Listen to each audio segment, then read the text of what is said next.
ইংল্যান্ডে আসার পর থেকে প্রতিনিয়ত পরিচিত হয়ে চলেছি নিত্য নতুন অভিজ্ঞতার সাথে। সে এখানকার আনপ্রেডিক্টেবল ওয়েদারই হোক বা আমাদের পরিচিত শাকসবজিগুলোকে আবার নতুন রূপে চেনাই হোক। তো ইংল্যান্ডে আজকে শনিবারের সারাটা দিন কিভাবে কাটালাম এবং তার সাথে সাথে এবারের ব্ল্যাক ফ্রাইডের অফারে কি কিনলাম এবং কতটা কম দামে, সেই সব কিছু শেয়ার করলাম আজকের ব্লগের মাধ্যমে। তো নমস্কার, মহুয়াস ডেইলি ব্লগে আরও একবার আপনাদের সবাইকে স্বাগত জানাই। আশা করি আপনারা সবাই ভালো আছেন। গত এক সপ্তাহ ধরে এখানে ঠান্ডা প্রচন্ড পরিমাণে পড়ে গেছে। একে তো টেম্পারেচার মাইনাসে নেমে গিয়েছিল এবং তার সাথে সাথে স্নোফলও হয়েছিল। আজকে অবশ্য টেম্পারেচার অতটা ডাউন নেই। এই মুহূর্তে এখানে টেম্পারেচার হচ্ছে 2 ডিগ্রির মতো। বেলা বাড়ার সাথে সাথে এই টেম্পারেচারটা আরো একটুখানি বেড়ে যাওয়ার কথা আছে। তবে আজকে এখানকার ওয়েদারটা হচ্ছে ভীষণ খারাপ। এখন তো বৃষ্টি হচ্ছে দেখতেই পাচ্ছেন, আর আজকে সারাটা দিন ধরেই এরকম বৃষ্টি হবে। আজকের ফোরকাস্টটা যেহেতু আমরা আগেই দেখে নিয়েছিলাম, তো সেই জন্য গতকালই আমরা চলে গিয়েছিলাম আমাদের উইকলি বাজারটা সেরে নিতে। আমরা বাজার করতে চলে এসেছিলাম লিডলে, আর এখানে এসে একটা নতুন জিনিস দেখতে পেলাম। আমরা ব্রাসেল স্প্রাউট অর্থাৎ বেবি ক্যাবেজ যেগুলো হয় সেগুলো তো দেখেছিলাম প্যাকেটে করে বিক্রি হতে, তবে আজকে আবার দেখছি কাঁধি শুদ্ধ বিক্রি হচ্ছে। আর এই এক একটা কাঁধির এখানে দাম পড়ছে 99 পেন্স, অর্থাৎ ইন্ডিয়ান কারেন্সিতে যার মূল্য ধরে নিতে পারেন 100 টাকার মতন।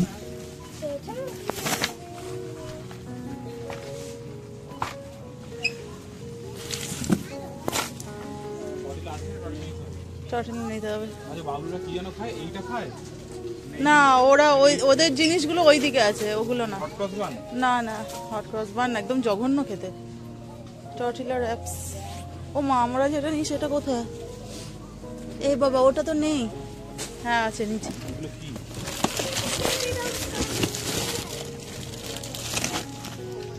কালকের বাজারের ভিডিও ওইটুকুনি শেয়ার করলাম।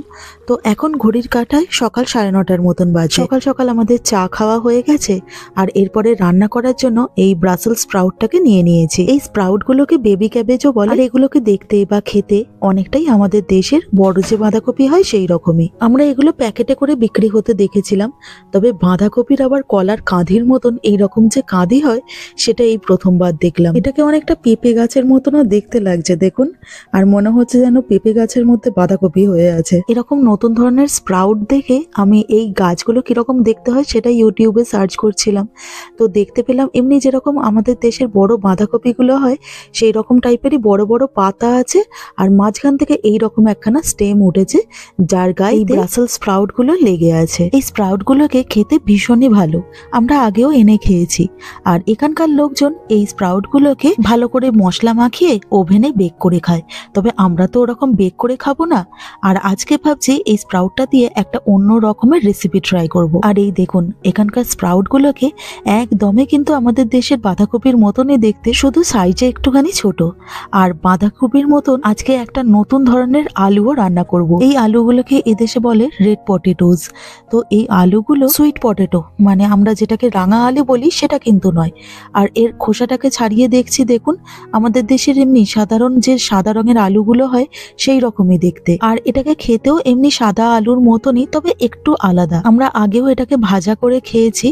তো এই আলুটা না একটুখানি তাড়াতাড়ি সেদ্ধ হয়ে যায়, তবে এখানকার সাদা আলুগুলোর ক্ষেত্রে যেটা হয় যে খুব তাড়াতাড়ি সেদ্ধ হওয়ার সাথে সাথে আলুগুলো গলেও যায়, কিন্তু এই রেড পটেটোস যেগুলো সেগুলো কিন্তু গলে যায় না। তো যাই হোক, এদিকে আমি কয়েকটা স্প্রাউট কেটে নিয়েছি।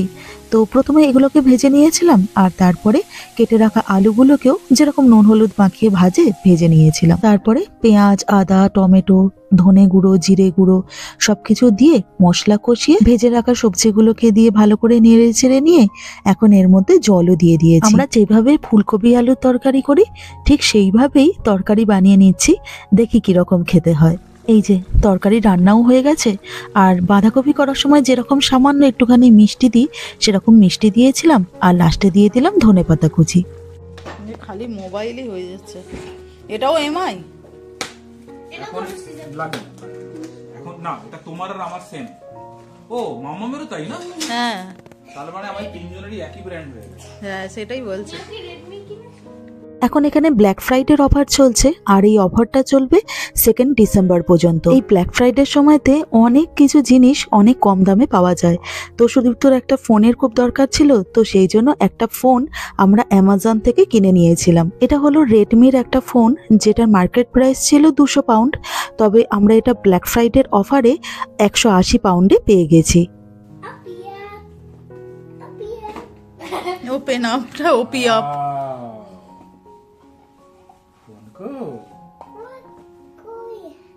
ফোন কই?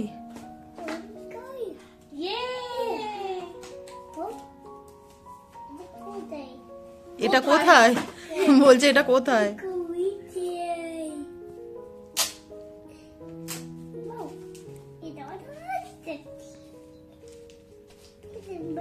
এটা দেখছি মার মতন একই। আমার মতন দেখতে? হ্যাঁ, এই যে দেখো, দেখে পিছন দিকটা দেখে। হ্যাঁ, আমার মতনই দেখতে, কিন্তু তোমার কত মেগাপিক্সেল? না তোমারটা অনেক বেশি। আমারটাতেও তো সবকিছু দিয়ে। আচ্ছা, তোমার এটা 5G তো? এটা 5G, ওই জন্যই তো কিনলাম, নইলে ফোন কেন আমি কিনতাম? আমার তো ফোন ভালোই চলছে ওপোটা, কিন্তু আমি জাস্ট বিকজ তোমার আমার সব 4G আর নেটওয়ার্কের প্রবলেম হচ্ছে বলে আমি 5G ফোন কিনলাম। এই দেখো, আর তাছাড়াও তো এখানে তো এটা সেম রে, তোমার আর আমারটা এবারে গোলাবে। এখানে স্ক্রিনে এত দাগ হলো কি করে? ওটা এমনি উপরের ইয়ে, ও তো আমার মতনই ইয়ে করাই আছে। এটা অনেক ভালো বলছো। আচ্ছা, আমি বলছি যে মানে এখানকার ফোনগুলো না হলে যেন তুমি কি কাজ? এখানকার ফোন নয়, ওখানকার ফোনেও হবে, কিন্তু তোমার কিছু ফেসিলিটি থাকে, যেমন এনএফসি রিডার।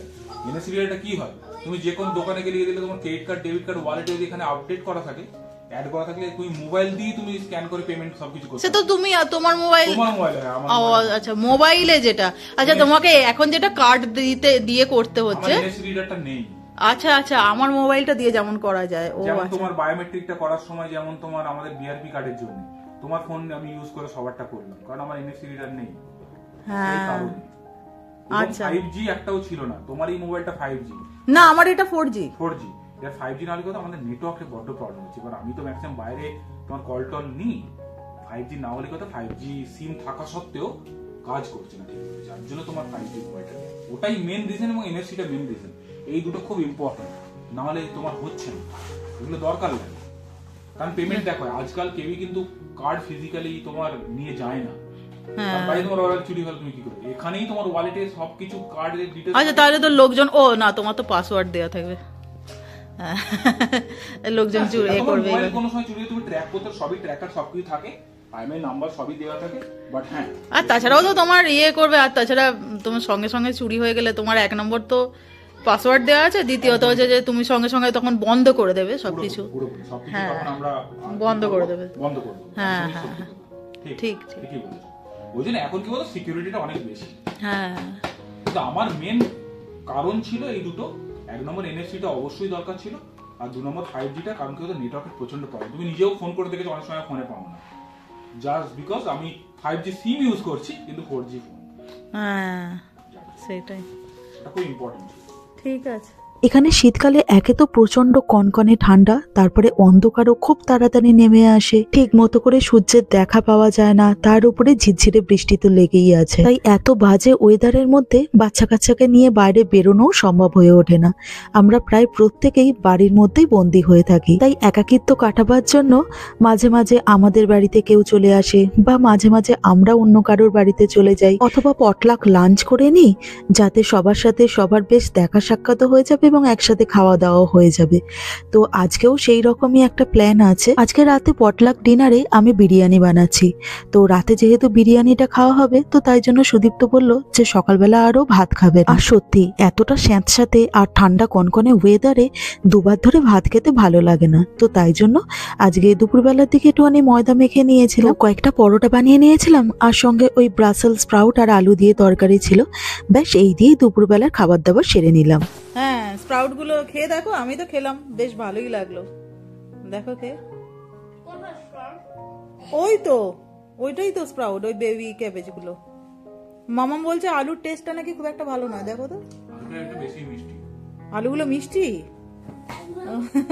ওই রেড পটেটো আর এমনি আলু ওই মিক্সড আর কি, মানে রেড পটেটো বলছি, সুইট পটেটো, মানে ওই রাঙা আলু আর এমনি আলুর মিক্সড। খারাপ লাগছে না, খারাপ লাগছে না? মামাম বলছে স্প্রাউটগুলো ঠিকই আছে। ভালো হয়েছে না? আলুগুলো কিছু কিছু কিছু কিছু যেগুলো লাল আলু ছিল ওগুলো মিষ্টি বেশি। ওই লাল আলু দিয়েই করেছে, ওগুলো মিষ্টি বেশি বলছো। সুদীপ্ত বলছিল যে আলুগুলো একটু মিষ্টি মিষ্টি লাগছে।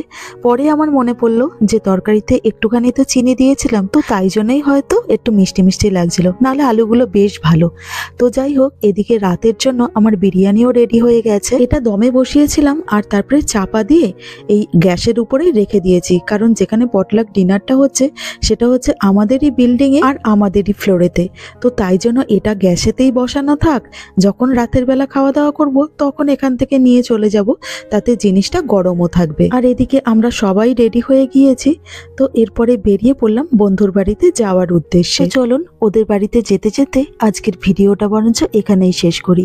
তো আমার আজকের এই ভিডিওটা আপনাদের কেমন লাগলো অবশ্যই কমেন্ট করে জানাবেন, আর পারলে চ্যানেলটাকে সাবস্ক্রাইব করে দেবেন। তো সবাই ভালো থাকবেন, সবাই সুস্থ থাকবেন, দেখা হচ্ছে পরের ব্লগে। নমস্কার।